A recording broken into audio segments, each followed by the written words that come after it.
This video is made for the chapter State Building and Nationalism from 1800 to 1900. In it, I will be talking about some historical questions and problems related to nationalism.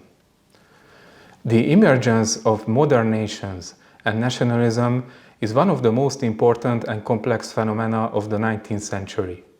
It is also one of the most debated topics in historiography. Practically countless theories exist on how nations came to be. It is in fact impossible to talk about nationalism without referring to some of the most basic theories and schools. In the 19th century, most historians imagined the history of nations in terms of perennialism, which meant that nations have existed for a very long time from an undefined period, as the nation is the natural form of human society. The second main theory, which is called constructivism or modernism, states quite the opposite. The idea was dominant in the field of nationalism studies from the 1960s. Two of its most important scholars, Ernst Gellner and Eric J. Hobsbawm, believed that nations were inventions constructed in modernity. Gellner explained that a nation is essentially a form of cultural homogenization. While agrarian societies could very well function with pluralistic, heterogenic cultures, industrial societies needed homogeneous cultures that nationalism could provide. According to Gellner, the reason for this was that in industrial societies, work is more complex, requiring expertise and clear communication. Eric J. Hobsbawm showed how this homogenization was reinforced by so-called invented traditions throughout the 19th century. A sort of a middle way between these opposing ideas is the theory called Ethnosymbolism, elaborated mainly by Anthony D. Smith. Smith aimed at correcting and completing the modernist paradigm. He agreed that the nation, as defined by the criteria of nationalism, is a product of modernity. However, he also stressed that nations are not mere constructions, as they have strong roots in pre-existing ethnic components. Scholars of these major theories have all contributed significantly to our knowledge about nation formation and nationalism. Another important personality in this field was Benedict Anderson, whose concept of imagined community is currently being revisited by several historians. Anderson believed that nations are imagined communities. This does not necessarily mean that he joined the camp of the modernists. He was actually quite critical of Gellner's ideas. Rather, he considered that every community is imagined in the sense that the members will never know most of their fellow members, see or meet them, yet, in their minds, they still belong to the same community. Nations are not fake, as Gellner argued. They are only imagined, just as every community is imagined. Communities are to be distinguished, according to Anderson, by the style in which they are imagined. Anderson's theory is in fact very useful for describing 19th century nationalism in Europe. Essentially, people's imagination was formed in a way that they perceived themselves more and more as members of a national community.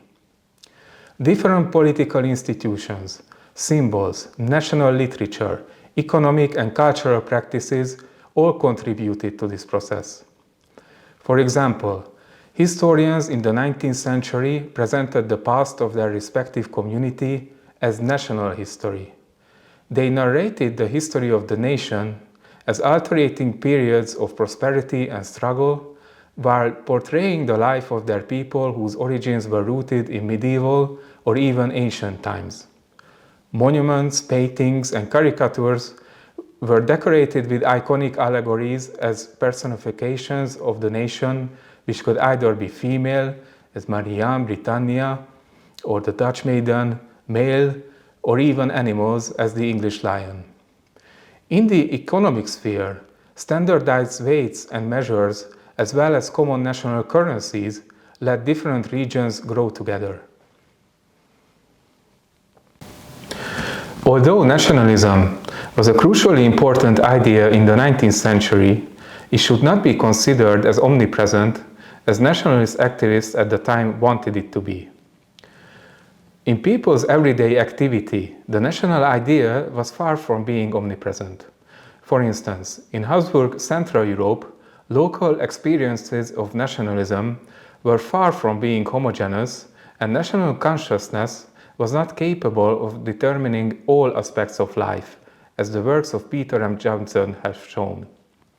This was especially striking in the case of the so-called language frontiers, where national conflicts were supposedly constantly happening.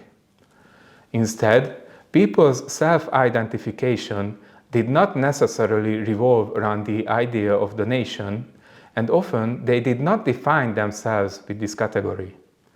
Neither did they have difficulties in adapting themselves to the multilingual surroundings. They saw an opportunity in this condition rather than an anomaly. For example, to guarantee more possibilities for their children, families often sent them on holiday to a neighboring family who spoke other languages of the region. Such practices were denounced by national activists who advocated a view according to which the world was made up by separate, mutually exclusive nations. In this sense, one ought to speak more of nationalist conflicts rather than conflicts between nationalities. National activists also aimed at portraying their respective nation as a closed world in itself. A nation has its own homogeneous, distinct, and close culture, just as it has its own flag. Nevertheless, the great historian Maurice Csáky showed on the example of Central Europe that this was usually far from the reality. Frontiers between national cultures did not only separate them from each other, they also served as places of connection, transition, and mutual influence. Central Europe's gastronomy, musical language, architecture, and the list goes on, all demonstrate the interconnectedness and mutual influences of Central Europe's cultures and nations.